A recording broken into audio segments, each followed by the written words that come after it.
불법의 수행 체계에서 우리는 종종 바람일다라는 말을 보고 듣게 됩니다. 이는 산스크리트어를 음역한 것으로 저 언덕에 도달한다는 의미를 가지고 있습니다.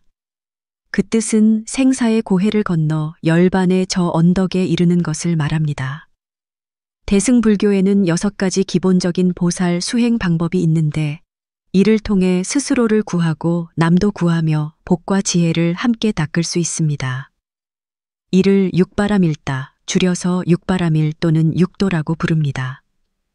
그러나 부처님께서 재물을 버려야 재물을 얻을 수 있다고 말씀하셨을 때 수많은 사람들의 마음속에는 의문이 생겨났습니다.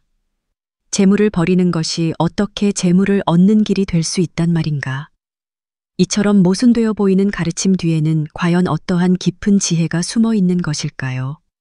2500년 동안 수많은 수행자들이 육바라밀을 실천하며 불가사의한 변화를 경험했습니다. 어떤 이는 가난하고 공응한 처지에서 부유하고 편안해졌고, 어떤 이는 성급하고 화를 잘 내는 성격에서 자비롭고 평화로워졌으며, 어떤 이는 어리석고 무지한 상태에서 지혜롭고 통달하게 되었습니다. 이러한 기적적인 변화는 결코 우연이 아니며 생명이 운행하는 근본 법칙을 담고 있습니다. 그날 왕사성의 중림정사에서 부처님께서는 제자들을 위해 육바라밀의 깊고 오묘한 이치를 설할 준비를 하고 계셨습니다. 정사 안에는 범음이 맴돌고 자리에는 사방에서 모여든 승려와 거사들로 가득했습니다. 모두의 눈에는 법을 구하는 갈망이 빛나고 있었습니다. 그 중에는 선제라는 젊은 상인이 있었습니다. 그는 비록 집안은 부유했지만 늘 마음속이 공허하고 불안했습니다. 최근에는 사업에서 연이어 손실을 보았고 아내마저 중병에 걸려 온갖 번뇌로 밤잠을 이루지 못했습니다. 부처님께서 진정한 풍요를 얻는 방법을 설하신다는 소식을 듣고 그는 반신반의하는 마음으로 법문을 들으러 왔습니다. 부처님께서는 자리한 제자들을 둘러보셨습니다. 자비로운 눈빛은 마치 모든 사람의 마음속 의혹과 갈망을 꿰뚫어 보시는 듯했습니다. 오늘 설할 내용이 재물과 성공, 행복에 대한 사람들의 고정관념을 완전히 뒤바꿀 것임을 알고 계셨습니다. 선남자 선여인들이여, 부처님의 목소리는 맑고 장엄했습니다. 오늘 여러분을 위해 육바라밀의 오묘한 이치를 설하고자 합니다. 이른바 육도란 보시, 지계, 인욕, 정진, 선정, 반야를 말하며 이 6가지 수행 방법은 우리를 생사고해의 어둠에서 벗어나 해탈과 안락의 저 언덕으로 건너게 해줍니다. 하지만 많은 이들이 어찌하여 재물을 보시하는 것이 오히려 재물을 얻는 길이 되고 어찌하여 굴욕을 참는 것이 오히려 존경을 얻는 길이 되며 어찌하여 집착을 내려놓는 것이 오히려 자유를 얻는 길이 되는지 이해하지 못합니다. 그 안에 담긴 이치가 바로 오늘 여러분에게 밝힐 근본 법칙입니다. 선제는 여기까지 듣자 마음속 의혹이 더욱 커졌습니다. 그는 어릴 적부터 부유해지려면 목숨 걸고 돈을 벌고 재물을 쌓아야 한다고 배워왔는데 어떻게 보시를 통해 재물을 얻을 수 있다는 말인지 도무지 이해할 수 없었습니다. 부처님께서는 그의 마음을 꿰뚫어 보신 듯 온화하게 말씀하셨습니다. 이 자리에 앉은 많은 이들이 이에 대해 의문을 품고 있음을 압니다. 그렇다면 여러분에게 묻겠습니다. 진정한 재물이란 무엇입니까? 금고 속의 금은입니까? 아니면 마음 속의 풍요로움입니까? 소유한 물건의 수량입니까? 아니면 누리는 안락의 정도입니까? 좌중은 깊은 침묵에 잠겼습니다. 모두가 이 단순해 보이면서도 실은 심오한 질문에 대해 생각하고 있었습니다. 이야기 하나로 시작해 봅시다. 부처님께서 말씀을 이어가셨습니다. 오래전 다나팔라와 담나미타라는 두 상인이 있었습니다. 다나팔라는 막대한 재산을 가져 금은이 창고에 가득하고 논밭이 천지에 널려 있었지만 지독한 구두소에였습니다. 가난한 이들에게 보시하기는커녕 자신조차도 좋은 것을 먹고 입기를 아까워했습니다. 그는 매일 재산을 도둑맞을까, 사업에 손실이 날까, 자손이 불효할까 걱정하며 마음속은 두려움과 불안으로 가득했습니다. 비록 부유했지만 몹시 고통스러웠습니다. 담남이 타는 집안 형편이 평범했지만 마음씨가 착하여 늘 가난한 이들을 도왔습니다. 어려운 사람을 보면 언제나 가진 것을 아낌없이 내주었습니다. 많은 사람들이 그를 바보라고 말하며 저러다 조만간 파산할 것이라고 수군거렸습니다. 하지만 이상하게도 그는 보시를 하면 할수록 사업이 더욱 번창하고 재물도 점점 더 많아졌습니다. 더욱 중요한 것은 그의 마음은 늘 편안하여 밤마다 단잠을 잤고 모든 이의 존경과 사랑을 받았다는 점입니다. 선제는 여기까지 듣고 참지 못해 물었습니다. 세존이시여, 이 이야기는 감동적이지만 현실에서도 정말 그렇게 됩니까? 보시는 재물을 줄이는 것이 아니라 늘리는 것이라니요. 그 이치는 대체 무엇입니까? 부처님께서는 고개를 끄덕이시며 이제 깊은 지혜를 드러낼 때가 되었음을 아셨습니다. 선제여, 그대의 의문은 매우 훌륭합니다. 이제 보시와 재물의 진정한 관계에 대해 말해주겠습니다. 먼저 우리는 재물의 근원이 무엇인지 알아야 합니다. 사람들은 보통 재물이 총명한 재주나 부지런한 노력, 운에서 온다고 생각합니다. 물론 이것들도 중요하지만 근본은 아닙니다. 재물의 근본적인 원천은 복덕이며 복덕의 주된 원천이 바로 보시입니다. 보시가 어찌하여 복덕을 낳는가? 보시의 본질은 탐욕과 인색함을 깨뜨리고 자비심을 기르는 것이기 때문입니다. 우리가 보시할 때 마음속 탐욕과 집착은 줄어들고 자비심은 늘어납니다. 이러한 심리 상태의 변화가 우리 삶에 선한 씨앗을 심는 것입니다. 부처님께서는 잠시 말을 멈추어 모두가 이 깊은 이치를 소화할 시간을 주신 뒤 계속 말씀하셨습니다. 이는 마치 농부가 밭을 가는 것과 같습니다. 반드시 먼저 씨앗을 뿌려야만 수확할 수 있습니다. 보시는 씨앗을 뿌리는 것이고 재물은 수확하는 것입니다. 하지만 이 인과의 과정은 종종 같은 시간에 나타나지 않습니다. 그래서 많은 사람들이 그 연관성을 보지 못하는 것입니다. 한 늙은 비구가 물었습니다. 세존이시여, 그렇다면 어찌하여 어떤 사람은 보시를 많이 해도 여전히 가난하고 어떤 사람은 전혀 보시하지 않는데도 부유합니까? 이는 인과가 한 생에만 국한되지 않기 때문입니다.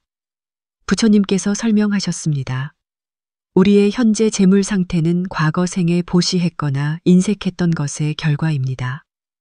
어떤 이가 금생에 가난한 것은 과거 생에 인색했던 과보를 받는 것이고 어떤 이가 금생에 부유한 것은 과거 생에 보시했던 과보를 받는 것입니다. 하지만 금생에 부유하면서 보시하지 않는 사람은 그 복덕을 소모하고 있으므로 미래에는 반드시 가난해질 것입니다. 금생에 가난하더라도 보시하는 사람은 복덕을 쌓고 있으므로 미래에는 반드시 부유해질 것입니다. 더욱 중요한 것은 이 이치를 진정으로 깨달은 사람은 금생에서도 보시를 통해 자신의 처지를 신속하게 바꿀 수 있다는 점입니다. 선제가 무언가 깨달은 듯 물었습니다. 세존이시여, 말씀하신 이치는 대략 이해가 갑니다만 어찌하여 어떤 사람은 보시를 해도 삶이 뚜렷하게 나아지지 않는 것입니까? 좋은 질문입니다. 부처님께서 칭찬의 눈빛으로 선제를 바라보셨습니다. 보시의 효과는 세 가지 요소에 달려 있습니다. 보시하는 마음가짐, 보시하는 대상, 그리고 보시하는 방식입니다. 첫째는 보시하는 마음가짐입니다. 진정한 보시는 보답을 바라지 않고 명성을 구하지 않으며 감사를 바라지 않는 아무런 바람 없이 베푸는 것이어야 합니다. 만약 보시할 때 내가 이렇게 하면 어떤 이익을 얻을까라고 생각한다면 그것은 진정한 보시가 아니라 일종의 투자나 거래일 뿐입니다. 그러한 보시도 복덕이 있기는 하지만 그 효과는 제한적입니다. 둘째는 보시하는 대상입니다. 덕이 있는 사람, 도움이 필요한 사람, 중생에게 이익을 줄 수 있는 사람에게 보시하면 복덕이 더욱 큽니다. 특히 삼보에 공양하고 가난한 중생에게 보시하며 불법을 널리 알리고 중생을 이롭게 하는 사업을 지원하는 것은 그 공덕이 헤아릴 수 없습니다. 마지막은 보시하는 방식입니다. 보시는 시기적절하고 양이 적절하며 방법이 적절해야 합니다. 보시를 위해 자신의 가족을 고통스럽게 해서는 안 되며 자신의 능력을 벗어나서도 안 됩니다. 가장 좋은 보시는 자신의 능력에 맞게 행하되 가늘고 길게 꾸준히 지속하는 것입니다. 좌중의 청중들은 모두 부처님의 말씀을 진지하게 새기고 있었습니다. 그때 한 부유한 상인이 일어나 물었습니다. 세존이시여, 저도 평소에 보시를 합니다만 왜 효과가 뚜렷하게 느껴지지 않는 것입니까? 부처님께서 자애롭게 그를 바라보시며 물으셨습니다. 그대가 보시할 때의 마음은 어떠합니까? 기쁘게 베풉니까? 아니면 마지못해 베풉니까?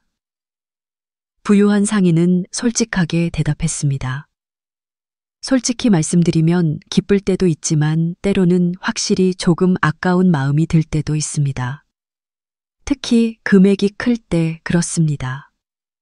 그것이 바로 핵심입니다. 부처님께서 말씀하셨습니다.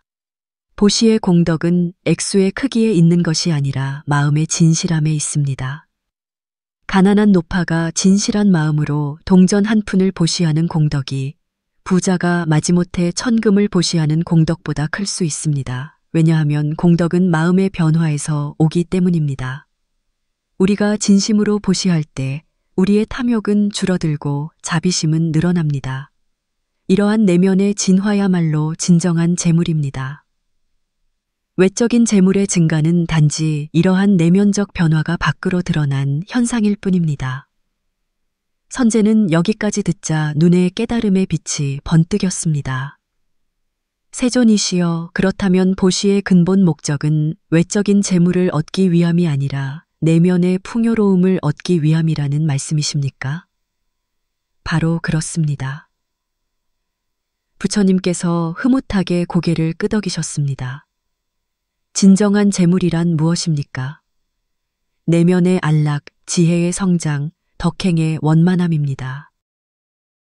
이것들이야말로 진정한 재물입니다. 왜냐하면 그것들은 도둑맞지 않으며 전쟁으로 잃어버리지 않으며 시장 붕괴로 물거품이 되지 않기 때문입니다.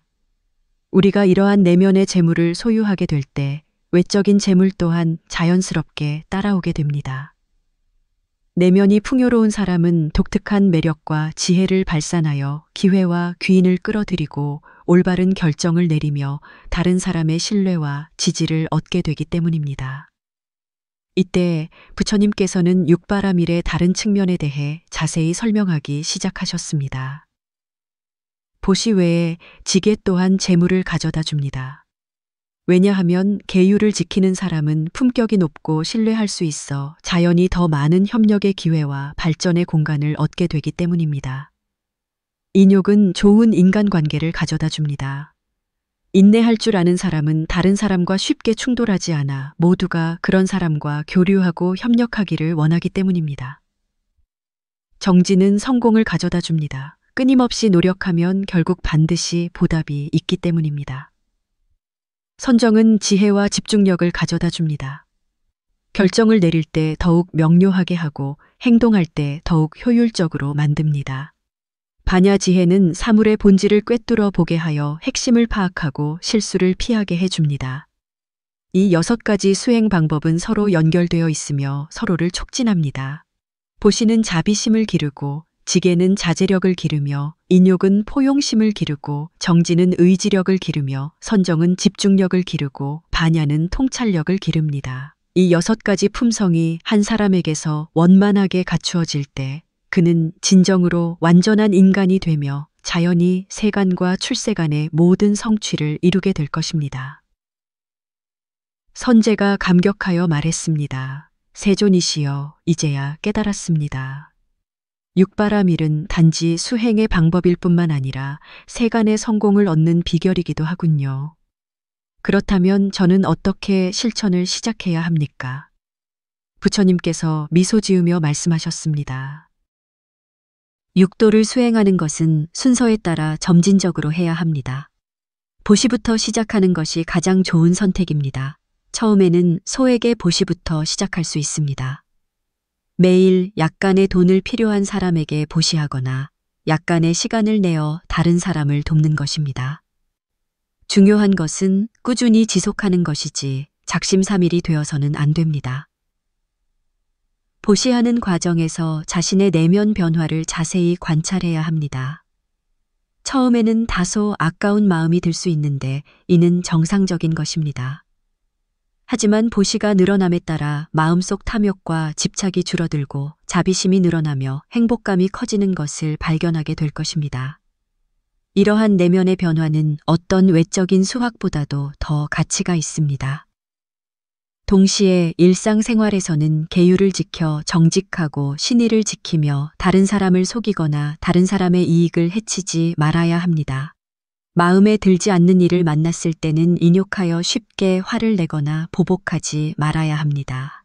일하고 공부할 때는 정진하여 게으름을 피우지 말아야 합니다. 바쁜 삶 속에서도 선정을 유지하여 매일 약간의 시간을 내어 정좌하거나 명상을 해야 합니다. 여러 가지 일을 처리할 때는 반야 지혜를 활용하여 많이 생각하고 많이 배우며 자신의 견식과 판단력을 끊임없이 향상시켜야 합니다. 한 젊은 비구가 물었습니다. 세존이시여, 육바라밀을 수행하면 효과를 보기까지 얼마나 걸립니까? 그것은 사람마다 다릅니다. 부처님께서 대답하셨습니다. 어떤 사람은 근기가 예리하여 마음의 전환이 빨라 몇 달 만에 뚜렷한 변화를 볼 수도 있습니다. 어떤 사람은 습기가 무거워 몇 년이 걸려야 뚜렷한 개선을 볼 수도 있습니다. 하지만 어찌 되었든 꾸준히 수행하기만 하면 반드시 효과가 있습니다. 더욱 중요한 것은 조급한 마음을 갖지 않는 것입니다. 육도를 수행하는 목표는 단지 세간의 성공을 얻는 것뿐만 아니라 궁극적인 해탈을 얻기 위함입니다. 세간의 성공은 수행 과정에서 얻어지는 부산물일 뿐 수행의 주된 목표가 되어서는 안 됩니다. 선제는 이해했다는 듯 고개를 끄덕이고 물었습니다. 세존이시여, 수행의 진도를 빠르게 할 수 있는 구체적인 방법이 있습니까? 부처님께서는 잠시 생각하시고 말씀하셨습니다. 여러분이 육도를 더 잘 수행하는 데 도움이 될 몇 가지 요점이 있습니다. 첫째, 선지식의 지도가 있어야 합니다. 혼자서 맹목적으로 수행하면 노력은 많이 하고 성과는 적을 뿐만 아니라 자칫 잘못된 길로 빠질 수도 있습니다. 덕행과 지혜를 갖춘 선지식을 가까이 하여 그들에게 배우고 가르침을 청해야 합니다. 둘째, 함께하는 도반의 격려가 있어야 합니다. 수행의 길에서는 어려움과 좌절을 만나기 마련인데 뜻을 같이 하는 친구들이 서로 격려하고 감독해주면 수행의 길이 그리 외롭지 않을 것입니다. 셋째, 올바른 지견이 있어야 합니다. 불경과 논설을 많이 공부하여 수행의 이치와 방법을 명확히 알아야 합니다. 지견이 올바라야 수행이 방향을 벗어나지 않습니다. 넷째, 항심과 인내력이 있어야 합니다. 수행은 하루아침에 이루어지는 일이 아니므로 장기적인 꾸준함이 필요합니다. 어려움을 만났을 때 물러서지 말고 좌절을 겪었을 때 포기하지 말아야 합니다. 다섯째, 늘 반성하고 점검해야 합니다. 매일 밤 잠자리에 들기 전에 오늘의 말과 행동을 반성하며 어떤 점이 잘 되었고 어떤 점을 개선해야 하는지 살펴봐야 합니다. 그래야 끊임없이 발전할 수 있습니다. 여기까지 말씀하신 부처님께서는 잠시 말을 멈추고 자리에 앉아 경청하는 대중을 바라보며 계속 말씀하셨습니다. 그리고 가장 중요한 요점이 하나 더 있습니다. 그것은 바로 항상 감사하는 마음을 갖는 것입니다. 우리에게 수행의 기회를 준 모든 사람과 일에 감사하고 우리를 성장시킨 순경과 역경 모두에 감사해야 합니다. 감사하는 마음을 가질 때 우리는 삶 곳곳이 수행의 기회이며 곳곳에 배울 점이 있다는 것을 발견하게 될 것입니다. 이때 해는 이미 서쪽으로 기울어 정사 안의 빛이 부드럽고 따뜻해졌습니다. 부처님의 설법은 끝을 향해 가고 있었지만 모든 사람의 마음은 법의 기쁨과 깨달음으로 가득 찼습니다. 선제가 일어나 공손하게 부처님께 말했습니다. 세존이시여, 오늘 설법을 듣고 육바라밀에 대해 완전히 새로운 인식을 갖게 되었습니다. 저는 오늘부터 진지하게 수행하기로 결심했으며 먼저 보시부터 시작하겠습니다. 하지만 한 가지 의문이 더 있습니다. 만약 모든 사람이 이렇게 수행한다면 사회의 경제 발전에 영향을 미치지는 않을까요? 결국 모두가 탐하지 않고 구하지 않는다면 누가 열심히 일해서 돈을 벌려고 하겠습니까? 이 질문에 자리에 앉은 많은 사람들이 고개를 끄덕이며 동의했습니다. 이는 실로 현대인들이 흔히 가질 수 있는 걱정이었습니다. 부처님께서 자비롭게 선제를 바라보며 말씀하셨습니다. 그대의 걱정은 불필요합니다. 진정으로 육도를 수행하는 사람은 소극적이고 무의한 것이 아니라 오히려 더 적극적으로 생활하고 일하게 됩니다. 보시는 사람을 더 자비롭게 만드는데 자비로운 사람은 다른 사람의 필요에 더 관심을 갖게 되므로 자연히 더 많은 사람을 돕기 위해 열심히 일할 것입니다. 지게는 사람을 더 성실하게 만드는데 성실한 사람은 상업 활동에서 더 많은 신뢰와 기회를 얻게 될 것입니다. 인욕은 사람을 더 인내심 있게 만들어 장기적인 목표를 꾸준히 추구할 수 있게 합니다. 정진은 사람을 더 부지런하게 만들어 작은 성취에 만족하지 않게 합니다. 선정은 사람을 더 집중하게 만들어 업무 효율을 크게 높여줍니다. 반야는 사람을 더 지혜롭게 만들어 더 나은 결정을 내리게 합니다. 이러한 사람은 경제 발전에 영향을 미치기는커녕 오히려 경제의 건전한 발전을 촉진할 것입니다. 왜냐하면 그들의 동기는 순수하고 방법은 올바르며 결과는 자연히 원만하기 때문입니다. 더욱 중요한 것은 육도를 수행하는 사람은 비록 탐하지 않고 구하지 않지만 그렇다고 아무것도 원하지 않는 것이 아닙니다. 그들은 더 높은 차원의 재물과 성공, 즉 내면의 안락과 지혜의 성장을 추구합니다. 이러한 추구는 사회 발전에 영향을 미치지 않을 뿐만 아니라 오히려 사회를 더 문명화되고 더 조화로운 방향으로 이끌 것입니다. 부처님의 말씀은 감로수처럼 모든 사람의 마음밭을 적셨습니다. 선제와 다른 청중들은 깊은 감동을 받았습니다. 그들은 불법의 지혜가 이토록 깊고 넓어 출세간의 수행을 지도할 뿐만 아니라 세간의 삶까지도 지도할 수 있다는 사실을 전혀 생각지 못했습니다. 마지막으로 여러분에게 비밀 하나를 알려주겠습니다. 부처님의 목소리가 더욱 장엄해졌습니다. 육바라밀의 진정한 오묘함은 무엇을 얻는가에 있지 않고 무엇을 내려놓는가에 있습니다. 우리가 보시를 통해 탐욕과 집착을 내려놓고 지게를 통해 악업을 내려놓으며 인욕을 통해 증오를 내려놓고 정진을 통해 게으름을 내려놓으며 선정을 통해 흩어진 마음을 내려놓고 반야를 통해 무명을 내려놓을 때 우리는 진정한 자유를 얻게 됩니다.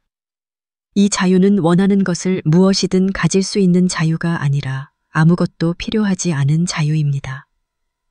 자신의 가치를 증명하기 위해 외적인 재물이 필요하지 않고 만족을 얻기 위해 다른 사람의 칭찬이 필요하지 않으며 행복을 얻기 위해 어떠한 외적인 조건도 필요하지 않은 것입니다.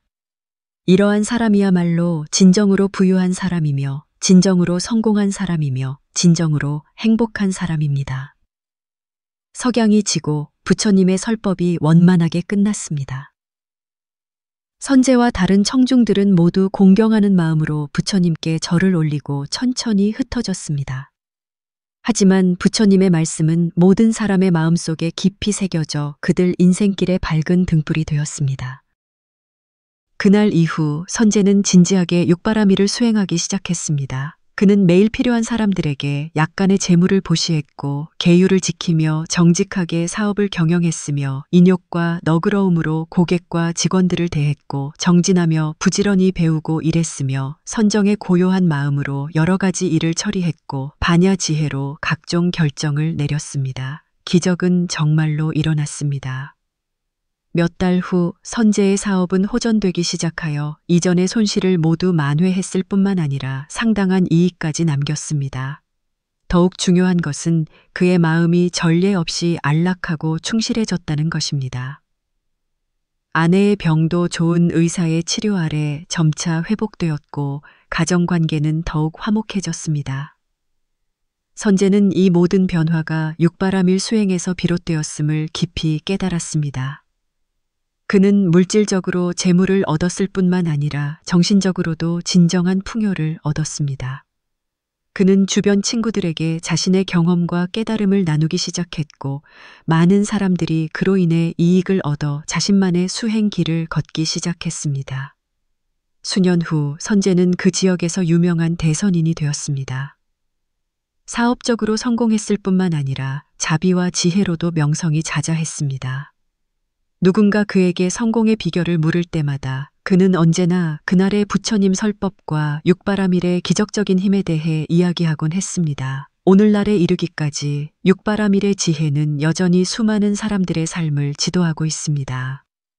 물질 만능의 시대, 경쟁이 치열한 사회 속에서 육바라밀은 우리에게 세간의 성공과 출세간의 해탈을 동시에 얻을 수 있는 수행의 길을 제시합니다.